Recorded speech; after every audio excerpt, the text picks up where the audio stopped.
Perhaps you haven't noticed, but people are always telling you exactly who they are, even when they think they're being careful, even when they say nothing at all. It's in their pauses, their nervous laughter, their eyes when they think no one's watching. Most people aren't liars, they're just unconscious. Their mask leaks at the edges. And Nietzsche believed that if you learned how to watch closely enough, you'd see everything. This isn't about trickery or manipulation, it's about attention. Brutal, focused attention, because the ability to read others doesn't come from cleverness. It comes from stillness and from the courage to look without needing to be seen. Because once you see through people, you can never go back. Most people listen with their ears, but Nietzsche wanted you to listen with your soul. To him, communication wasn't just what someone said. It was what leaked out of them. Their tics, hesitations, strange phrases, their contradictions, their self-protective jokes, the way they claimed confidence and then betrayed it with a look. These weren't flaws in speech. These were the speech. He called this the physiognomy of the soul. The idea that everything about a person's inner world eventually bleeds into their outer behavior. That's why Nietzsche didn't trust words alone. He wrote, "All credibility, all good conscience, all evidence of truth comes only from the senses." In other words, don't just believe what someone says about themselves. Watch how they move, because the soul always breaks through the mask. If you want to read people instantly, you don't look for what's impressive. You look for what doesn't match. The man who talks about discipline, but his hands tremble. The woman who jokes constantly, but her eyes dart nervously when silence falls. The friend who says they're fine, too quickly, too flatly. The person who says they don't care what others think, and then looks around for approval. These are not inconsistencies. These are the places where the truth slipped out. Nietzsche believed that most people don't know what they believe. They're collections of unconscious fears and half-inherited ideas, defending themselves with noise. So if you want to know someone, don't ask, what do they say they believe? Ask, where are they protecting something? Are they constantly talking about how kind they are? Then they probably haven't forgiven themselves for the moments they weren't. Do they rant about intelligence? Then maybe they're terrified of being seen as ordinary.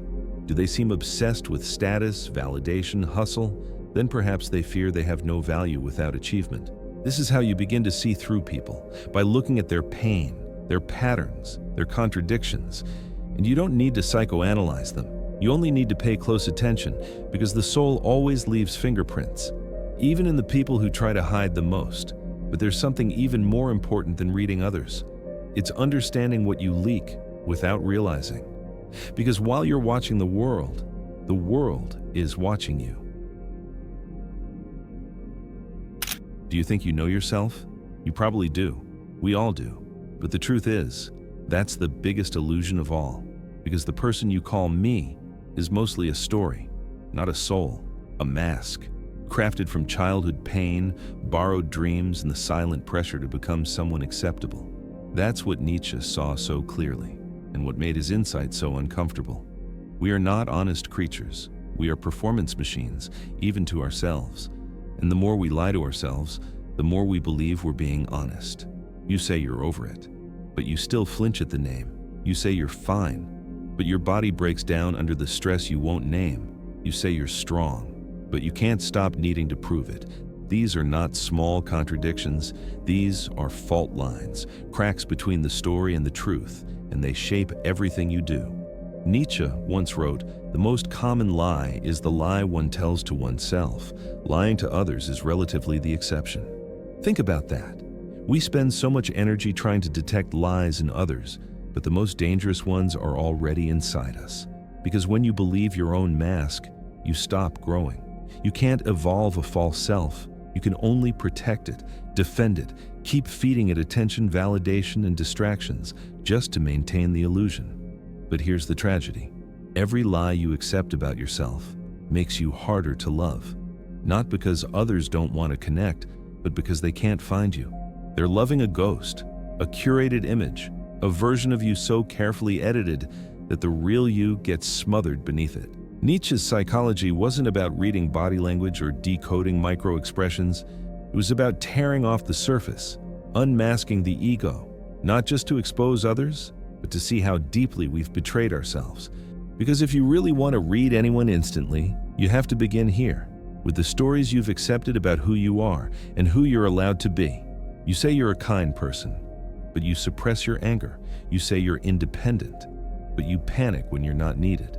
You say you're healed, but your choices still orbit the same wound again and again. These contradictions don't make you broken. They make you human, but only if you're willing to see them. Otherwise, they own you. They steer your choices while you believe you're in control. They push you toward people, habits, and situations that feel safe because they fit the lie. And the worst part, the more pain you carry, the better you get at hiding it. You become charming, funny, helpful, perfect. But behind all that polish is a deep exhaustion, the kind of soul tiredness that can't be fixed by rest, only by truth. Because every time you abandon yourself to please, to protect, or to perform, a part of you dies, and the body remembers. That's why your anxiety spikes in stillness, why your chest tightens in intimacy, why your voice shakes when someone finally sees through the mask. Nietzsche didn't want to make you paranoid. He wanted to make you honest. Because only when you face your contradictions can you truly be free. And only then can you start reading others without projection, without confusing their darkness with your own. You see, the ego doesn't just lie to protect us. It also lies to preserve control. It would rather be right than be real, rather be consistent than awakened, rather wear the crown of certainty than kneel before the unknown. But growth is not neat. Truth is not symmetrical. And the soul will always rebel against the cage. So how do you begin to read yourself? You start by noticing the tension, that flicker of defensiveness when someone challenges you, that panic when you're alone too long, that need to interrupt, explain, justify, or prove. Each one is a signal. Not that you're bad, but that you're scared. Scared of being seen. Scared of not being enough. Scared of letting the truth in, because you don't know who you'll be without the lie. And here's the paradox. Most of us think facing our truth will destroy us, but it's actually the only thing that can save us. Because the moment you stop pretending, you make space for healing. You stop performing and start becoming. Nietzsche never promised it would be easy. He promised it would be real. He believed that the most powerful people aren't the ones who've mastered the image, but the ones who've destroyed it. The ones who've looked into the abyss of their own soul and didn't look away. Because when you finally meet yourself, without excuses, without masks, without filters, you stop being a victim of your past. You stop living for validation. You stop shrinking to fit into someone else's frame. And in that space, you can begin to see others clearly too. Not as projections, not as threats, but as mirrors. Reflecting your shadows, your hopes, your blind spots. That's when you become dangerous. Not in a violent way, but in a luminous way. Because no one can manipulate someone who no longer lies to themselves. You don't crave approval. You don't beg for acceptance. You don't chase false connections because you're no longer lost.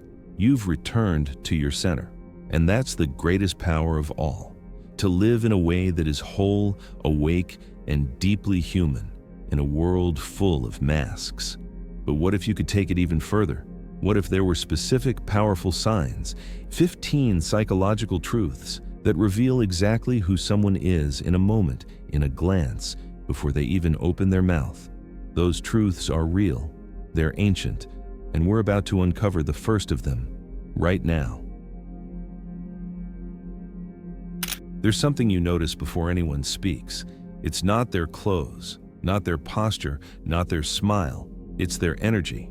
Call it presence, call it vibration, call it nervous system language. But your body knows, long before your brain does, whether someone is grounded or dangerous. Nietzsche believed that instinct is the first form of wisdom. Before we intellectualize, we feel.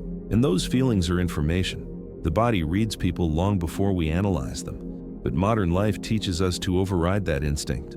We stay in rooms where our stomach tightens. We ignore the coldness behind someone's eyes. We rationalize our discomfort with politeness and logic.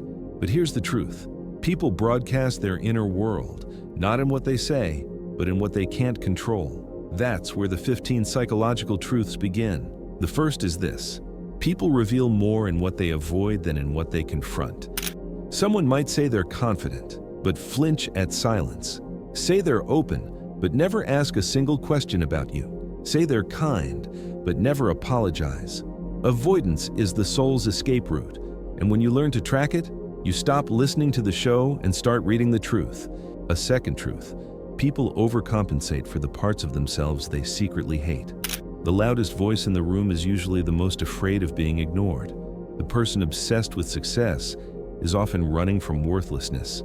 The endlessly self-deprecating friend, they crave love, but fear being a burden. Compensation is a disguise. It's not always dishonest. Sometimes people don't even realize they're doing it, but once you see it, you can't unsee it. Third, everyone has a tell when they feel unsafe, and it's almost never what they say. It's the foot that keeps tapping, the eyes that dart to the exits, the way their voice speeds up or shrinks, the sudden flood of humor, sarcasm, or distraction. We all want to look cool, calm, and collected, but the nervous system doesn't lie. Nietzsche might have said this more poetically: there is more wisdom in your body than in your deepest philosophy. What does that mean for you? If you want to read someone, look at their body's truth, not their ego's script, because the ego rehearses, but the body reacts. Fourth truth: people reveal their core beliefs in who they envy. This one's subtle, but brutal. Who someone envies is who they secretly want to become, or who they hate themselves for not being. Envy isn't just jealousy, it's a map to the person's values. If someone envies wealth, it's not just about money, it's about power. If they envy beauty, it's about visibility.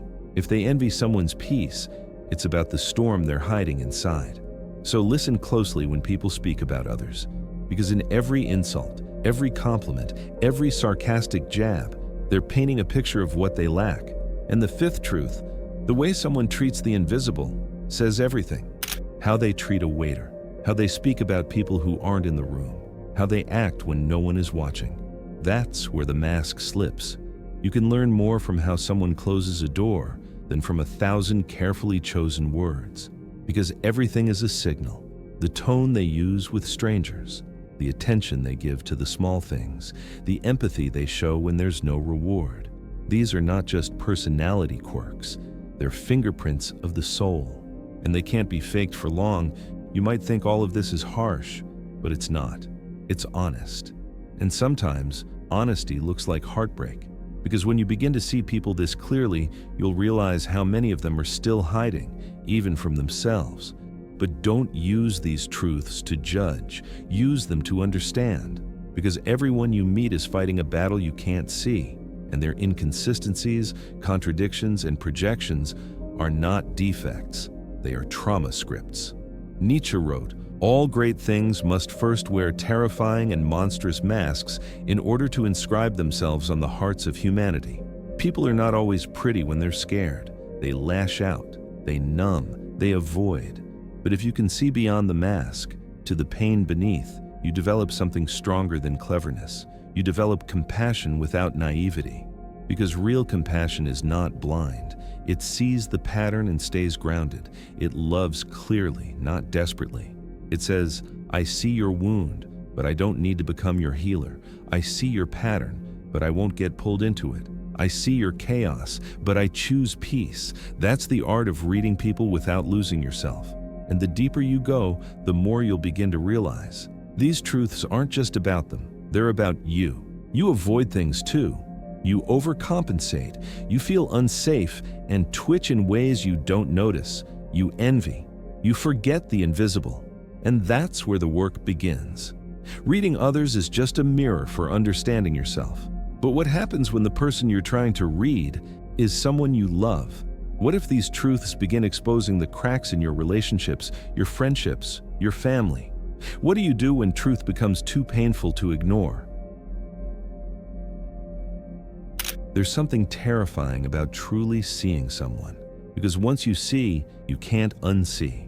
And the closer they are to you, the more it hurts. Friendships, love, family, these are the mirrors where people reveal their deepest patterns, not in grand gestures, but in the small moments.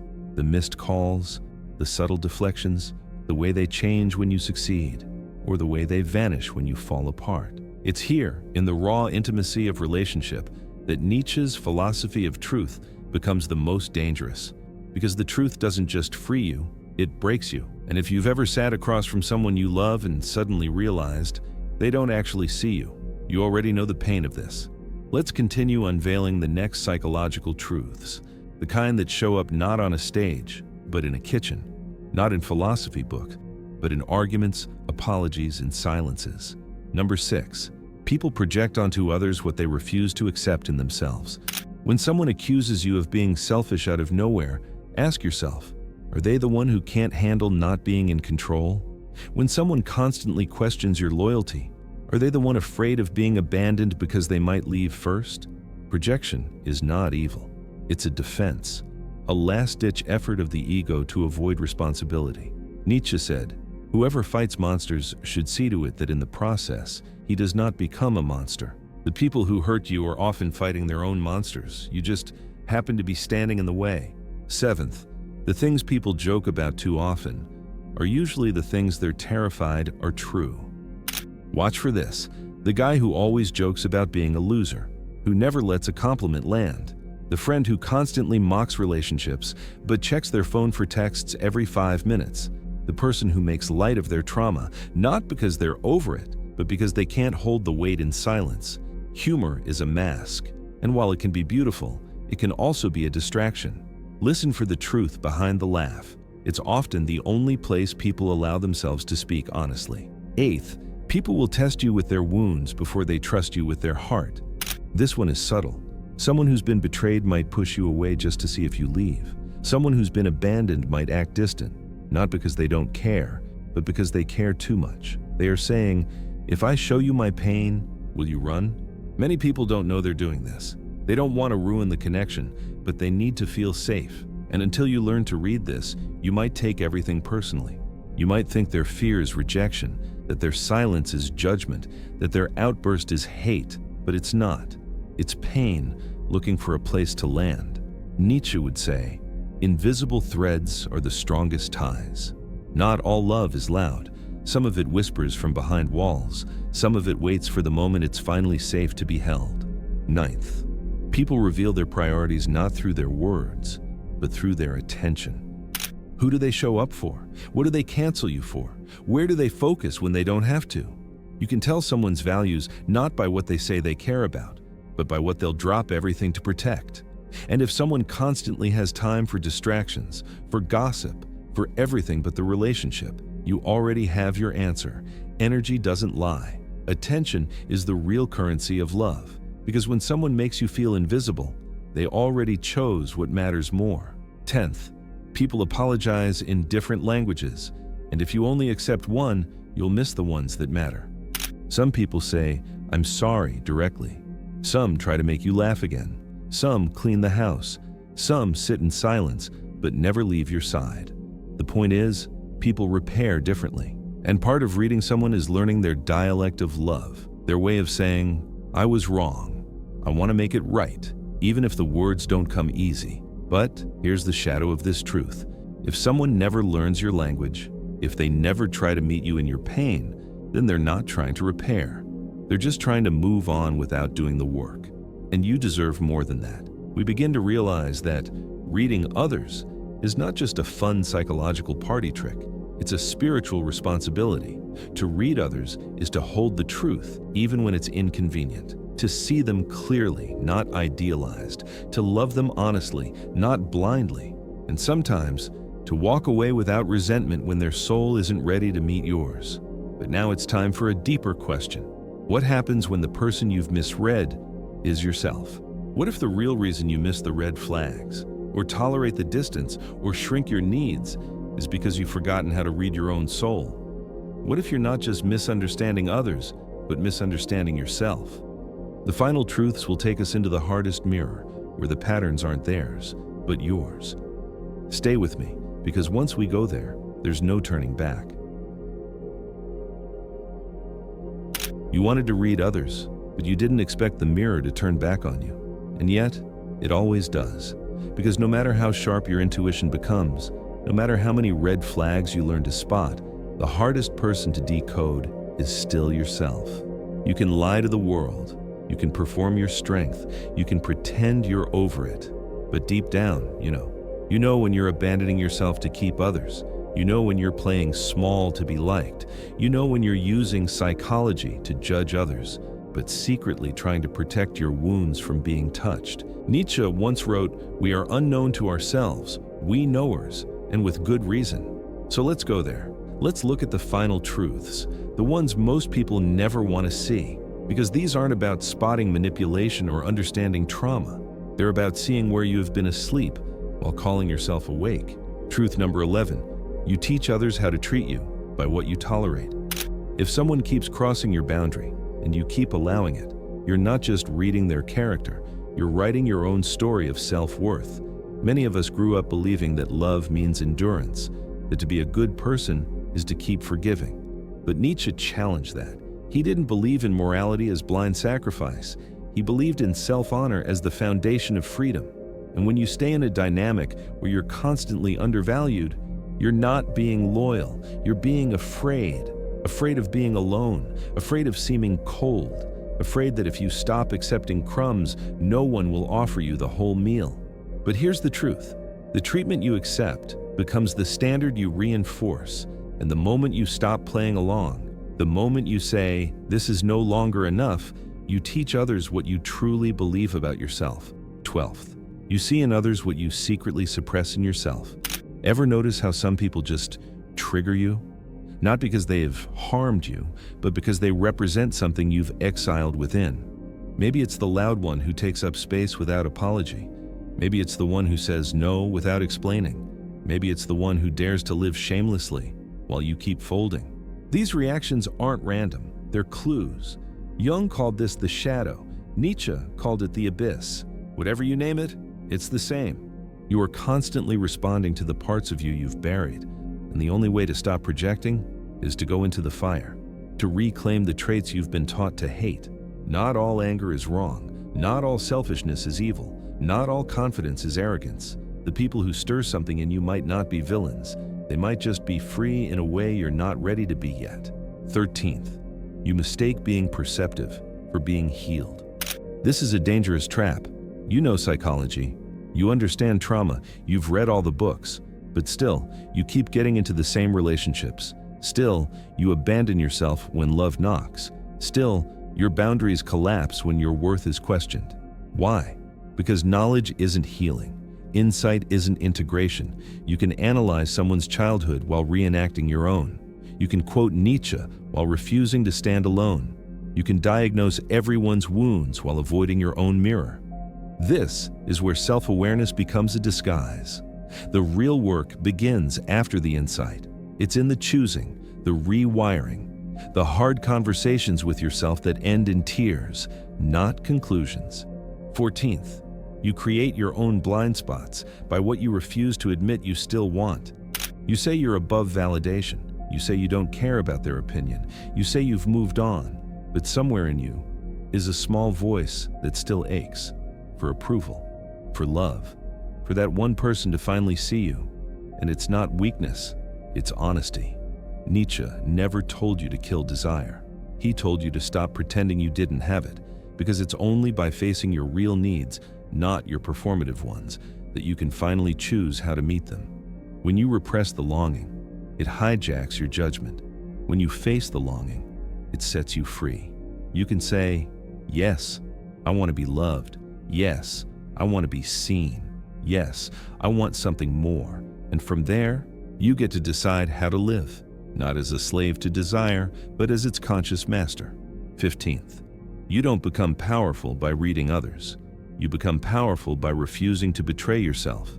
This is the final truth, and it shatters the illusion this whole journey began with. You wanted to read people. You wanted to know what they're hiding, to never be fooled again. But the greatest power was never out there. It was in here, in your ability to see the red flags and leave, to feel the manipulation and stand your ground, to catch your own triggers and own them, to face your needs and honor them without shame, to live in a world full of masks and still choose truth. Because Nietzsche wasn't teaching us to become better liars. He was teaching us to become stronger selves, not manipulators, not reactors, but creators. And that's the truth most won't tell you. You don't become free by controlling people. You become free by knowing yourself so deeply, no one else can rewrite your worth ever again. So ask yourself, will you spend your life trying to decode others? Or will you finally learn to speak your own soul's language? The real lesson isn't about reading them, it's about remembering you.